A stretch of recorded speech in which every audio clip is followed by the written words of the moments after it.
Alors bonjour à tous, j'espère que vous allez bien. Alors aujourd'hui on se retrouve pour une vidéo un petit peu analyse, un petit peu enquête. La dernière fois que je l'avais fait c'était pour le fameux réseau OnlyFans/meme et aujourd'hui on va faire de même pour TikTok et plus précisément ce qui se cache derrière les lives TikTok. J'ai vu des choses très perturbantes ces derniers temps et j'avais envie d'en parler avec vous. Alors pour commencer, qu'est-ce que c'est TikTok? Je pense que c'est une application qu'on ne présente plus. C'est une application qui nous vient tout droit de Chine, qui a été lancée en 2016 et qui, à ce jour, est l'application qui a la vitesse de croissance la plus élevée avec plus de 6 milliards de revenus depuis sa création en 2016. Il faut le reconnaître, c'est l'application qui nous a tous convertis aux vidéos courtes, dynamiques, qui ne durent que quelques secondes, tout cela rythmé de musique tendance, d'audio et encore des fameux challenges de danse. Mais si TikTok est aussi connu et apprécié, c'est pour un format qui fait également fureur sur cette application, à savoir les lives. C'est simple, c'est une fonctionnalité sur l'application qui vous permet d'être diffusé en direct à travers le monde entier. Et contrairement à Instagram où souvent il faut être abonné à la personne pour avoir accès à son live, là sur TikTok, eh bien c'est diffusé en continu dans la section live où vous pouvez scroller pendant des heures et tomber sur des lives et des centaines de lives qui s'enchaînent les uns après les autres. Alors vous le savez, cet effet de scrolling avec du contenu en continu qui ne s'arrête pas, c'est justement ce qui a fait de TikTok une application extrêmement addictive et qui fait que les utilisateurs de TikTok restent un maximum de temps sur l'application et c'est une stratégie pour retenir un maximum d'utilisateurs sur TikTok. Mais si ce n'était qu'une question de watch time, ce serait un petit problème parce que les addictions aux réseaux sociaux, c'est un vrai thème, mais ce ne serait pas non plus si dramatique que ce qu'on va voir tout de suite. Le problème, c'est que pour encourager les lives, TikTok a mis en place un système de monétisation où les streamers TikTok peuvent gagner de l'argent grâce à des cadeaux virtuels que les spectateurs peuvent leur envoyer. Et c'est là que les problèmes commencent. Je vais tout vous expliquer. Alors pour ceux qui ne sont pas trop habitués à TikTok et qui ne connaissent pas l'application, je vais vous expliquer comment est-ce que ça fonctionne. C'est très simple. N'importe quel utilisateur de TikTok peut décider d'acheter des pièces avec du vrai argent. À l'heure à laquelle je vous parle, vous pouvez acheter 100 pièces sur TikTok pour 1,40 €, 1000 pièces pour 18,10 € ou encore 10 000 pièces pour 181 €. Et avec ces pièces, vous pouvez ensuite acheter des cadeaux virtuels que vous pourrez donc offrir aux TikTokers de votre choix pendant leur live. Et à la fin du live, le TikToker pourra convertir tous ces cadeaux en argent réel, qui sera viré sur son compte TikTok. Et ce qu'on peut remarquer, c'est que les cadeaux peuvent aller de 1 pièce jusqu'à 100, 500, 10 000, voire 41 999 pièces pour le cadeau le plus cher, soit 760 €. Et à ce stade, il y a deux choses qui sont assez perturbantes. La première que vous devriez garder en tête pour la suite de cette vidéo, c'est que le prix des pièces a considérablement augmenté. C'est-à-dire qu'à l'époque, en juillet 2019, quand les premiers articles sur les lives TikTok ont commencé à être publiés par des journalistes, eh bien on peut voir que 1000 pièces valaient 10,90 €. Alors qu'aujourd'hui, 1000 pièces, c'est 18 €. Avec 109 €, on pouvait acheter 10 000 pièces sur TikTok, alors qu'aujourd'hui, il faut 181 €. C'est une augmentation de 66% en seulement 3 ans, ce qui est absolument énorme. Pour vous donner un comparatif, le taux d'inflation annuel en France, c'est 5% sur un an. Alors que là, les prix des pièces TikTok ont augmenté de 66% en 3 ans, ce qui signifie 22% d'augmentation par an. C'est colossal. Ce qui prouve que TikTok est bien au courant que les lives rapportent énormément d'argent et sont très demandés. Parce que s'ils augmentent aussi rapidement les prix des pièces pour participer au live et envoyer des cadeaux virtuels aux TikTokers, c'est qu'ils savent que derrière, il y a une forte demande et il y a une forte utilisation de ces cadeaux virtuels. Et pourquoi est-ce que j'insiste là-dessus? C'est que lorsqu'un service est de plus en plus demandé et de plus en plus utilisé, on attend derrière qu'il soit aussi beaucoup plus régulé et beaucoup mieux contrôlé. Mais en ce qui concerne les lives TikTok, ce n'est absolument pas le cas. Et c'est la deuxième chose qui me perturbe et qui est très importante dans notre sujet, c'est qu'il n'y a aucun contrôle de l'âge sur la plateforme TikTok en matière de live, à savoir qui font les lives, qui regarde les lives et aussi qui peut acheter des cadeaux virtuels et donc dépenser de l'argent sur TikTok. Alors en théorie, c'est interdit aux moins de 18 ans. Sauf que en réalité, il n'y a aucun contrôle d'identité. Pour vous le montrer, j'ai facilement créé un faux compte TikTok en donnant une fausse date de naissance, c'est-à-dire que j'aurais très bien pu être mineur mais renseigner une date de naissance d'un majeur. Et en quelques instants, j'ai pu créer mon compte TikTok, aller sur un live, acheter des pièces et commencer à envoyer des cadeaux virtuels à des TikTokers. À aucun moment, on a demandé un contrôle d'identité lorsque je me suis inscrite sur TikTok. À aucun moment, on m'a demandé un contrôle d'identité pour envoyer des cadeaux virtuels à des TikTokers. Et pour finir, on ne m'a demandé aucun contrôle d'identité avant que je ne commence mon live. Ce qui signifie que des mineurs peuvent très facilement aller sur TikTok, s'inscrire, faire des lives alors qu'ils sont mineurs, participer à des lives alors qu'ils sont mineurs, acheter des pièces sur l'application alors qu'ils sont mineurs et envoyer des cadeaux virtuels à des TikTokers alors qu'ils sont mineurs. Et très rapidement sur l'application, on avait constaté beaucoup de dérives où des TikTokers justement manipulaient leur jeune audience pour obtenir des cadeaux virtuels et donc de l'argent en masse de leur part. Merci, abonnez-vous à Team Olivier, abonnez-vous s'il vous plaît à tous ceux qui mettent des cadeaux de Team Olivier, abonnez-vous. Merci, abonnez-vous à Océane CBR, abonnez-vous à Team Olivier, merci beaucoup. Merci pour les lunettes, ma vie. Abonnez-vous à tous ceux qui mettent des cadeaux, cliquez sur leur photo et vous faites s'abonner. Merci, abonnez-vous à Amélie la Brune. Alors la technique était bien simple en fait, c'était demander à leurs abonnés de leur envoyer des cadeaux virtuels, en échange de quoi ils allaient leur faire des shout-outs, c'est-à-dire des pubs. Donc demander par exemple à ceux qui sont dans le live d'aller s'abonner au compte des utilisateurs qui leur envoient des cadeaux virtuels ou alors tout simplement prononcer leur nom dans le live ou alors aller commenter ou liker leur TikTok. Donc déjà s'il y a des jeunes qui me regardent, s'il vous plaît ne donnez pas d'argent, n'envoyez pas des cadeaux virtuels à des TikTokers qui vous le demandent. Et il y a quand même pas mal de TikTokers en fait qui avaient commencé à créer un business autour des lives où tous les soirs ils faisaient des lives où ils incitaient leur communauté à envoyer des cadeaux virtuels et donc de l'argent en échange de passer sur leur compte et faire comme si c'était pour être proche de leur communauté, alors qu'en réalité c'était tout simplement pour se remplir les poches. Mais c'est encore une autre dérive qui a émergé sur TikTok ces derniers temps, une dérive qui profite de la naïveté des très jeunes mais aussi des plus âgés, une méthode qui m'a vraiment fait froid dans le dos, à savoir l'exploitation de la misère et de la mendicité sur cette plateforme, organisée par des réseaux qui se font concrètement de l'argent sur le dos de familles pauvres.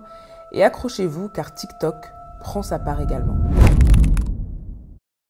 Vous avez probablement vu ces lives TikTok passer il y a maintenant plusieurs mois, c'est quand l'alerte a été lancée. Des lives de familles de réfugiés syriens qui demandaient des cadeaux virtuels aux spectateurs, donc de l'argent, pour les aider.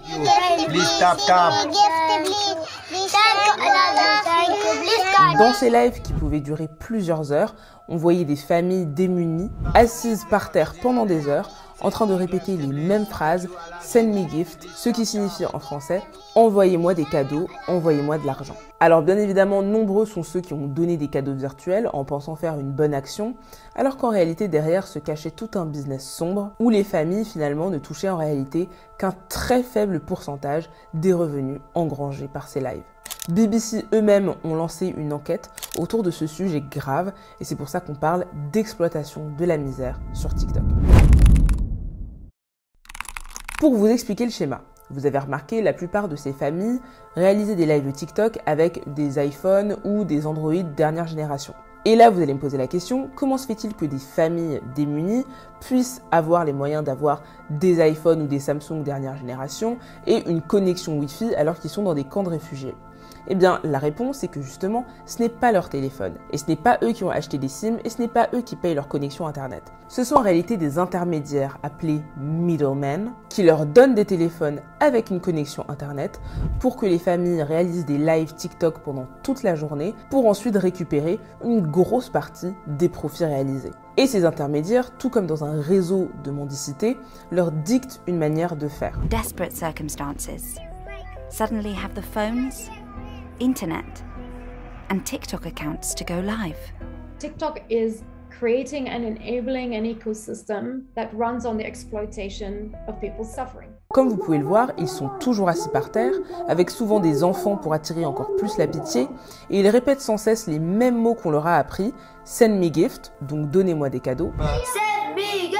ou encore « Follow, share, like », Follow like, follow like, follow like. pour que le live ait un bon engagement, gagne plus en visibilité et attire donc un maximum de donateurs potentiels. Les familles restent donc des heures dans la même position pour gagner un maximum de cadeaux virtuels et donc d'argent. Et il faut réaliser que ces lives peuvent engranger jusqu'à 1 000 $ par heure, c'est-à-dire près de 55 000 pièces TikTok. Et en réalité, ce n'est pas surprenant parce que quand on voit le nombre de vues que ces lives engrangent, facilement de milliers de spectateurs, on imagine bien qu'avec plusieurs dons, on arrive facilement à de très belles sommes. Et c'est donc malheureusement rapidement devenu un business, car comme je vous le disais plus tôt, ces middlemen ne donnent pas des téléphones à des familles de manière gratuite. C'est parce que derrière, ils récupèrent une bonne partie du profit des lives. Et, plot twist, il se trouve que TikTok prend une encore plus grosse partie des revenus de ces lives.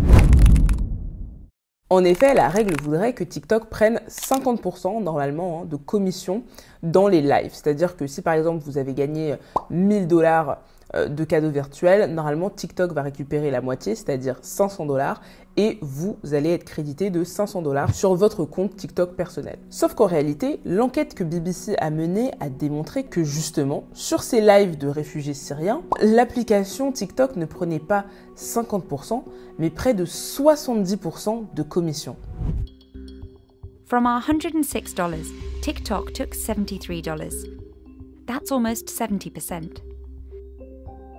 Et c'est vrai que ça laisse quand même assez perplexe parce qu'on se demande comment se fait-il que normalement le taux est de 50%, mais sur ce live en question sur lequel BBC avait mené l'enquête, eh bien le taux de commission TikTok était finalement de 70%. Et ce n'est pas terminé. Dans cette même enquête BBC, il révélait donc que les middlemen prenaient une commission de 35% sur ce qui restait. C'est-à-dire que TikTok prend 70%. Sur les 30% restants, les middlemen prennent leur part, c'est-à-dire 35%. Ensuite, le taux de change, environ 10%. Et finalement, ce qui restait en réalité à la famille n'était que 19 $ sur un live qui avait rapporté 106 $. C'est-à-dire seulement 17% du montant initial. Et d'ailleurs, beaucoup de personnes pensent qu'en réalité, les middlemen prennent des commissions encore plus grandes et qu'en réalité, les familles ne gagneraient finalement pas plus de 10% des sommes qu'ils engrangent sur ces lives TikTok. Ce qui est extrêmement injuste étant donné que ces familles sont donc exploitées pour de l'argent qui ne touche même pas seulement 10%, tandis que les middlemen et la plateforme TikTok s'enrichissent. Le business est devenu d'ailleurs tellement lucratif que ce sont maintenant des agences de live ayant pour mission de recruter de plus en plus de streamers, et ces agences affirment que TikTok les aiderait à gérer ces comptes. Par exemple, TikTok les aide à gérer les comptes en cas de problème, en cas de blocage quand ils sont signalés, TikTok les aiderait pour récupérer les comptes, et même encore plus particulier, TikTok les aiderait à leur donner rapidement 1000 abonnés, parce qu'il faut savoir que pour pouvoir lancer des lives sur TikTok, il faut avoir minimum 1000 abonnés. Et là, d'après les témoignages, TikTok aiderait donc ces agences à avoir rapidement des comptes avec 1000 abonnés pour avoir un maximum de streamers et donc de familles qui lanceraient des lives sur la plateforme. أي مشكلة تصير علينا كذا مثلا حظر أو بلوك مشان إذا ما علي حق تفكه نعطيهم اسم الصفحة وصورة الصفحة تدخل عندي الصفحة نظامية وبيضغطوا لي 1000 متابع. Et c'est vrai qu'en menant ma petite enquête, je me suis rendu compte que la plupart de ces lives provenaient de TikTok qui n'avaient pas vraiment d'identité, pas vraiment de contenu, en fait comme des TikTok anonymes, mais par contre des TikTok qui ont tous 1000 abonnés, alors qu'aucun contenu particulier n'est posté, pas de photo de profil, pas de contenu pertinent, mais 1000 abonnés quand même. Et si ça s'avère être vrai, et BBC a clairement montré par leur enquête que ça l'est probablement, eh bien ce serait extrêmement dérangeant parce que TikTok n'a cessé de répéter que ces lives de mendicité et d'exploitation de la misère étaient à l'encontre de leur politique et qu'ils faisaient tout pour les interdire, les bannir et qu'ils ne soient plus présents sur la plateforme. Or finalement, quand on écoute les témoignages de ces middlemen et de ces agences, il se trouverait que TikTok leur faciliterait carrément la tâche, voire les encouragerait. Et à cause de cet appât du gain, ces lives perturbants vont de plus en plus loin. Regardez ce qui suit. Thank you. Thank you. Thank you. Thank you. Thank you. Alors la première fois que je suis tombée sur ce genre de live, j'ai vraiment eu des frissons. Des femmes et des hommes qui se versent de l'eau, tremblant de froid, tout ça pour qu'on leur envoie des cadeaux virtuels et donc de l'argent. Alors c'est un concept qui s'est beaucoup développé en Indonésie et que je trouve particulièrement avilissant et très alarmant. Parce que non seulement déjà vous avez un côté quand même humiliant ou du moins rabaissant, où ces personnes-là vont se verser de l'eau sur la tête pour remercier leurs donateurs. Donc dès qu'on leur envoie un cadeau, ils vont se verser de l'eau alors qu'ils sont déjà dans une espèce de mare, qu'ils sont déjà tout mouillés. Enfin, je trouve ça vraiment très perturbant. Thank you, thank you, thank you. Thank you, thank you, thank you, thank you, thank you so much, thank you, thank you. Mais il y a aussi ce côté très malsain où les gens prennent plaisir à leur envoyer des cadeaux justement pour les voir se verser de l'eau dessus, comme pour se moquer, pour les humilier, et c'est là que ça devient vraiment très malaisant. Déjà parce que je le rappelle à nouveau, on est sur TikTok, une plateforme qui ne contrôle pas l'âge. Donc déjà, vous avez des mineurs qui peuvent facilement tomber sur ce genre de live. Et si moi, qui suis une adulte, ça a pu me mettre mal à l'aise, je pense que pour un enfant, ça peut être extrêmement perturbant. Et aussi à l'inverse, on ne sait pas si ce sont des mineurs qui sont justement dans ces lives en train de se verser de l'eau. J'ai pu voir parfois des visages qui paraissaient très jeunes, qui paraissaient clairement infantiles. Donc on peut aussi se poser cette question-là. Et quand bien même ce ne sont pas des mineurs et uniquement des majeurs, on voit bien que leur état de santé n'est pas du tout au beau fixe. On voit qu'ils ont les yeux très cernés, qu'ils sont très minces, souvent avec les joues creusées. Donc là, on tombe pour moi dans un côté vraiment très sombre et très dangereux. Surtout qu'encore une fois, c'est très visible que c'est un réseau qui se cache derrière. Parce qu'encore une fois, toutes ces personnes qui font les mêmes lives portent les mêmes tenues, un petit peu comme un uniforme. Par exemple, toutes les femmes sont voilées, alors que pourtant, j'ai réussi à trouver le TikTok personnel d'une de ces femmes. Et sur son TikTok, elle ne porte jamais le voile. Mais pour ces lives-là où elle se verse de l'eau sur la tête en échange d'argent, eh bien, elle met toujours le voile. Alors, serait-ce une manière peut-être d'attirer la sympathie de la communauté musulmane? Je ne sais pas, mais en tout cas, c'est clair qu'on leur demande de porter une tenue particulière, aussi d'avoir cette même position où elles sont à genoux dans l'eau pendant des heures. Donc, vous avez ces longs moments de silence et dès qu'elles reçoivent un cadeau, elles disent « thank you », elles se versent de l'eau sur la tête et de nouveau, elles se taisent jusqu'à ce qu'on leur envoie un nouveau cadeau. Je vous assure que c'est vraiment très effrayant à regarder parce qu'on voit clairement qu'on leur a imposé une conduite qu'elles doivent respecter à tout prix. F-Wash, thank you. Oh, thank you, F-Wash. Thank you so much. Thank you.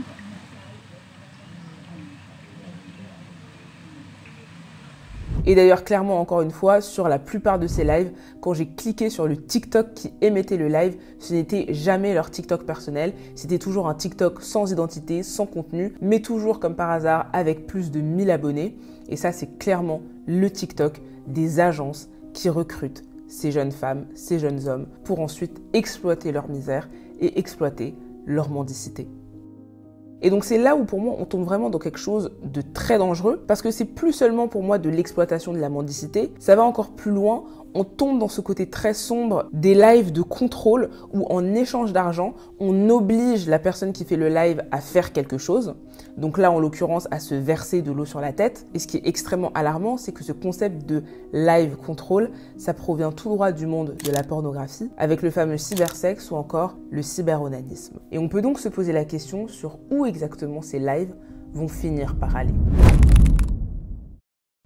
Alors, pourquoi est-ce que je vous parle de ça? Si vous ne le savez pas, depuis des années maintenant, tout ce qui est pornographie, c'est totalement sur le web, c'est totalement digital. Et il y a eu tout ce concept de cam girl, de cam boy qui a beaucoup émergé ces dernières années, où vous avez donc des femmes ou des hommes qui, en échange d'envoi d'argent, sont obligés de réaliser des actes sexuels à la caméra.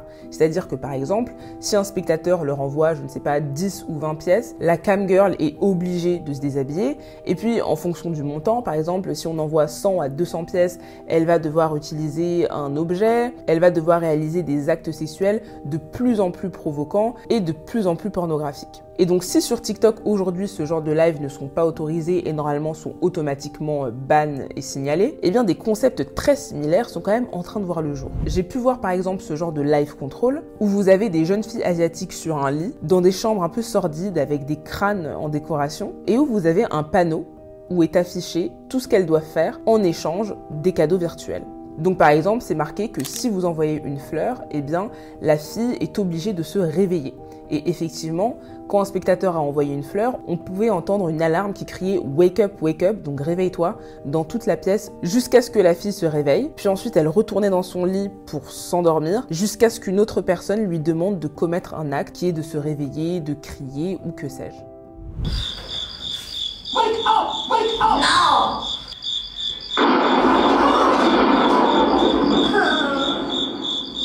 Wake up! Wake up!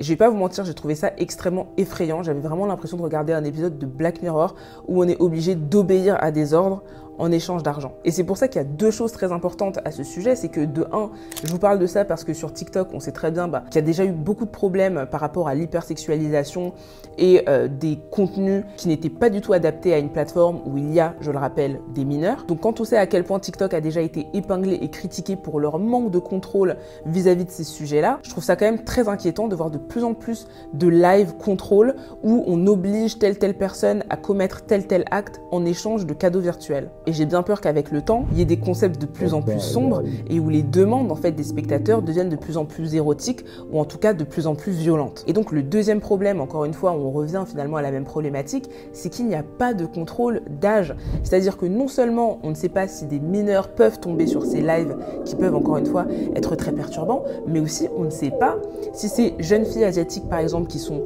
dans ces lits ne sont pas des mineurs. Comment est-ce qu'on peut le vérifier? On ne le sait pas, étant donné qu'un mineur peut mentir sur son âge, se créer un compte TikTok et faire ce genre de live. Et puis même au-delà de ça, il y a tout un problème de sécurité et d'opacité. On ne sait pas si ces jeunes filles sont par exemple séquestrées. Qu'est-ce qu'on en sait en réalité? Qu'est-ce qu'on en sait? Si par exemple ces familles démunies, ces mendiants qui se versent de l'eau sur la tête ne sont pas sous l'emprise de drogue, ne sont pas sous l'emprise d'alcool, n'ont pas été enlevés et forcés à réaliser ces lives TikTok pour enrichir ces middlemen, enrichir ces agences de live, on n'en sait absolument rien et ça peut totalement être le cas. Et c'est ça que je trouve quand même assez dangereux avec TikTok, c'est que c'est une application qui est encore très libre, qui est encore très peu contrôlée et donc il y a toute cette opacité, ce manque de traçabilité. Par exemple sur Instagram, c'est très rare de voir des lives qui sont lancés par des comptes totalement sans identité, sans communauté, parce que personne ne va aller sur ce live. Alors que sur TikTok, il y a toute cette absence de réglementation, de flou, mais aussi encore une fois cette stratégie où on peut scroller sur des lives sans arrêt et donc des milliers de personnes peuvent tomber sur le live d'un inconnu ou d'un compte totalement anonymisé, fait qu'il n'y a aucune manière d'être réellement sûr du côté sain de ce qu'on voit sur notre écran au moment où il apparaît. Il est impossible de savoir si ces personnes sont réellement en sécurité, si elles n'ont pas été forcées, si elles n'ont pas été menacées et si au final, même les 10 petits pourcents qu'elles sont censées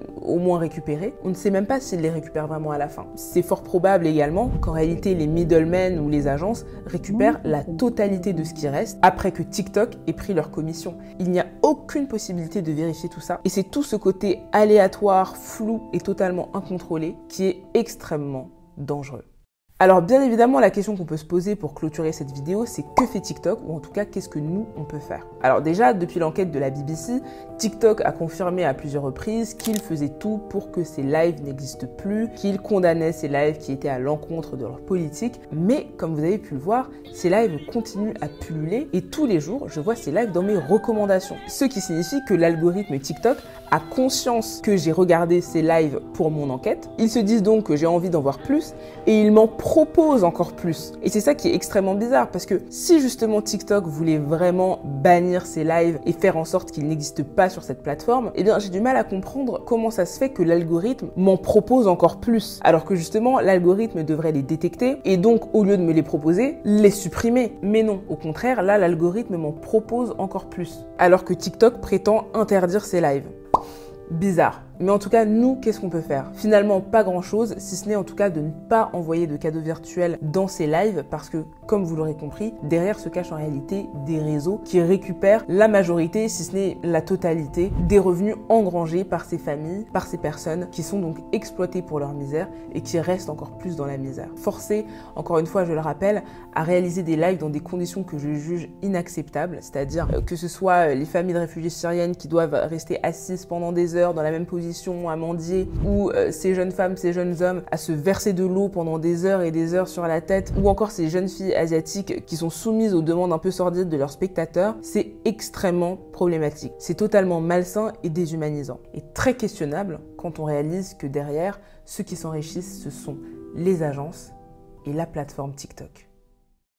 Alors c'est déjà la fin de cette vidéo, j'espère qu'elle vous a plu, qu'elle ne vous a pas trop choqué parce que je vous assure que moi j'ai vu des choses qui m'ont vraiment perturbé. Et message aux parents qui me regardent, eh bien faites attention à TikTok parce que comme vous avez pu le voir, ce n'est pas que des challenges danse, il y a des contenus qui peuvent être quand même assez perturbants pour des enfants, pour des adolescents, donc soyez vigilants. En tout cas, je m'arrête là pour cette vidéo, j'espère qu'elle vous aura plu, n'hésitez pas à vous abonner pour d'autres analyses. J'ai décidé désormais de poster tous les dimanches, donc des analyses ou des vidéos en tout cas de ce genre, donc abonnez-vous, activez la cloche pour ne rater aucune de mes notifications. N'hésitez pas d'ailleurs à mettre un petit like, ça fait toujours plaisir. On se dit à très bientôt, ou plutôt on se dit à dimanche prochain pour une nouvelle analyse.